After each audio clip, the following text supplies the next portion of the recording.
feel like I've forgotten something. Any ideas? Did you guys know Back to the Future had a fucking animated series? Yeah, me neither. But if I'm going to do Rejected properly and review Back to the Future as a franchise, I've got to call the bases to the average consumer.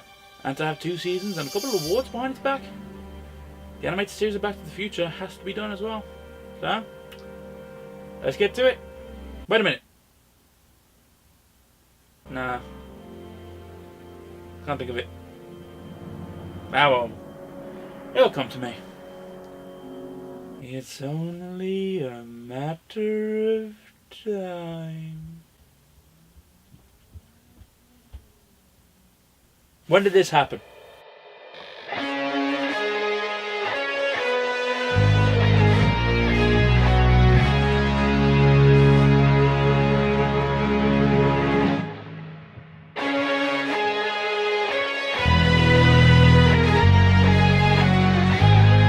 That stuff is incredibly hot, especially in this weather. This weather's been weird. Anyway, review. So yes, this is Rejected, and I know it's been a long time again and again and again. I just put it off. Rejected's back with Back to the Future, the animated series. I mean, let's face it. It was a film in the 80s, a franchise that was built. Of course, we were going to have a TV show because around the time, everything had a TV show, especially an animated cartoon. I mean, let's take down the list. The Real Ghostbusters, Teen Wolf, Police Academy, RoboCop, Beetlejuice, The Karate Kid, Bill and Ted, Beethoven, Ace Ventura, Jumanji, Little Shop, and even Dumb and Dumber had its own cartoon show. Why? I don't know, but if you had like an adult humour but can kind of go with a bit of family aspects to it, it had a TV show. But can't say much about Disney. Every time a film came out, let's give it like a year or 6 months, a TV series came out, depending on how big the show was. I mean, hell, even Hercules had a TV show. But then again, who put the Gliding Gladiator? I don't know, so some people hearing the fact that Back to the Future had an animated series will be a surprise. Trust me, I only found out about it 3 years ago. And that was a random Google search. So call me surprised when I found out that many people actually enjoyed it. I mean, this thing had 2 seasons, it was award-winning, it had Bob Gale and Robert Zemeckis behind it as well. They didn't write initially, but they gave the concepts. So, fingers crossed, it was going to go well. I mean, hell, you had Christopher Lloyd appear in live action segments, Thomas F. Wilson appear as all kinds of Tannins, and even Bill fucking Nye was in it. I'm a Brit and I know about Bill fucking Nye. The science guy. The plan was to create an educative show. Bit of action, bit of comedy, all about teaching you about history, or maybe a little bit of science. Who knows? But that was the plan, so how did the plan go?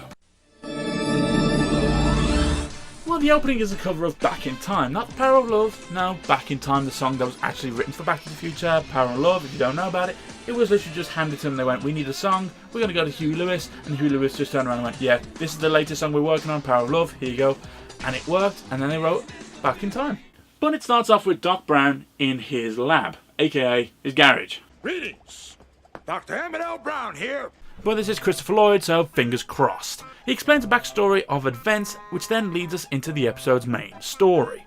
So it kind of works. And with a lot less traffic. Hey, Bob, what's this? What the? He has a little off-screen interaction with his kids, Jules and Vern. Somehow, they're cartoons. Then again, Robert Zemeckis, Who Framed Roger Rabbit. I'll get to that in the future. Trust me, it'll happen. And now we get into the animation.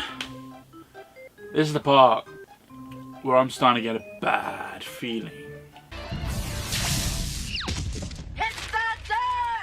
You see, the art style is fine, but this animation is making me feel a little bit, yeah. I mean, Marty sounds alright, but what about Doc?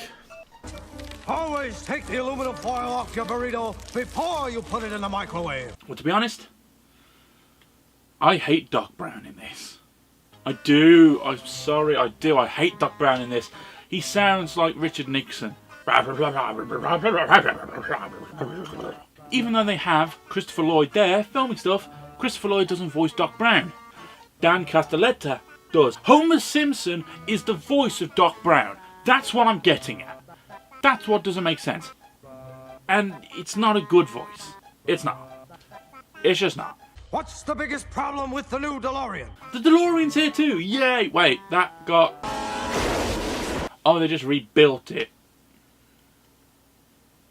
So everything that was preached in Back to the Future Part 3, that's just forgotten. About worrying about space-time continuum, travel through time, blah de blah de blah de blah. That's all forgotten. That doesn't matter. Never mind that. We gotta keep it going for the cartoon series. That's what we got to do. So let's do it. Would have preferred a way better explanation. I wonder if I'll get one. Where did the DeLorean come from? But the DeLorean's had a few upgrades. Most notably the voice-activated time circuits, which you can now travel in places as well as time. Someone needs to explain that to me. Doc's invented a TARDIS, basically. It also fits into a suitcase now, so it's actually bigger on the inside. Again, But our first episode takes place in February 11th, 1864. The Civil War against the Union side and the Confederates. Well, at least they don't make it out that the Union side are smarter than the Confederates. The time has come to strike a blow for freedom. More left, no the other left, not you. No, wait a minute. That's exactly what they do. I mean, that's a good point. I don't think they'd have the Confederates in Back to the Future, the musical nowadays, because, well, while you sat there before the show, it's in our own time, so they've got little icons on the projection screen, like Facebook, or Instagram, or Snapchat, or Grindr. Wait, what? Vern stole the time machine, so Jules, Doc, and Marty, and Einstein are taking the train.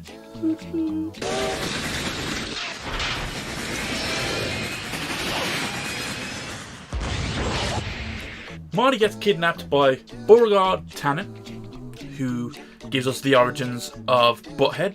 Buttocks brain. Don't you mean butthead? I like that. And Vern has to join the Confederates. You won't be surprised to learn that Jules ends up on the Union side, and they're all about to face off and go to war with each other, like the Americans did. Is it Doc's invention that stopped them fighting? No. No, Jules and Vern hug, and it's adorable.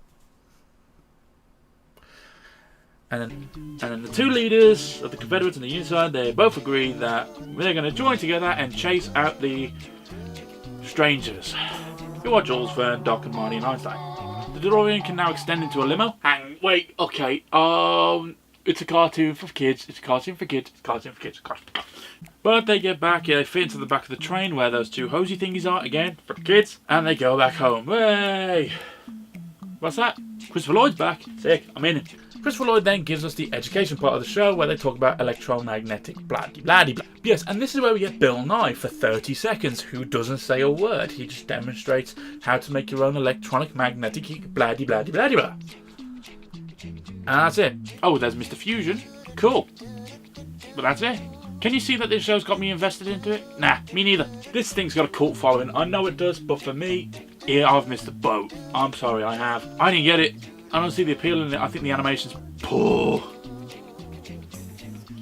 I know a lot of people are going to say to me as well, how can you base a review on one episode? Well, allow me to explain. I'm coming from the point of view from the average consumer. An average consumer will find a new program. They will watch 5 to 10 minutes of it. If they enjoy it, they'll continue watching it till the end, but if there's more episodes, they'll watch them. If they don't like it, they'll switch off and never talk about it again. So, from the average consumer, I watched this for the first 5 minutes with Doc Brown. Cool. Then this show started, and then it lost me. It did. It lost me. I can see what they meant about the little bit of education, but they stuck it right at the end. They'd watch the cartoon. The educational part would be at the end, and people would just turn it off. So, instead, why didn't they entwine the education with, And mainly, why didn't they have Christopher Lloyd voice Doc Brown in the animated series instead of Homer Simpson? Why? Because Homer sucked ass, and the animation, this thing won awards 2 years in a row for Best Editing and Best Mixing. How the editing, I don't get it, because the animation sucked in my opinion. Sure, the style of it is original, but it lost me. I can't help but say that. It really did. I'm not a fan of the animation style, don't get me wrong. It's simplistic, but You know what the hoverboard is. You know what Marty's guitar looks like. You know what Marty's supposed to look like. You know what Doc looks like. You know what the DeLorean looks like. But everything's just off. I must be missing something though. I must be. Because the show, like I said, it had 2 seasons. It won awards. It had re-releases on VHS, DVD, Blu-ray. You can get it like on Amazon Prime. NECA, who did like the collectible, are re-releasing Marty, Doc and Biff figures. So it's got to have a following somewhere, but not for me. And I love cult film. I love cult films. I do. So for me to miss the boat on this one, I don't get it. For story, it made sense. It had something, and the idea for this emulates the original idea of Doctor Who. Travel through time and learn about some historical events. But it didn't work out. But I like the idea. Okay, 2.5. 2.5 for the idea. For execution, however, poor animation, poorer voice acting. Some elephants did work, but needed way more than having a series based on the films. It missed the feeling of the films themselves. Had some of the good animation, some familiar sights, but it missed a lot. For me, it's a 1.5.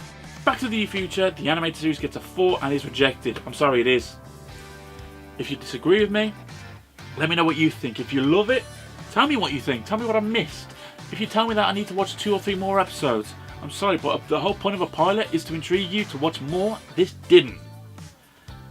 But if I'm missing something, let me know. If I'm wrong, again, let me know. Who knows? But yeah, for now, Back to the Future was just quiet, lying low. It had a ride at Universal until they decided to put The Simpsons, Homer Simpson, again, ruining Back to the Future, taking away Back to the Future the ride, and giving us The Simpsons ride.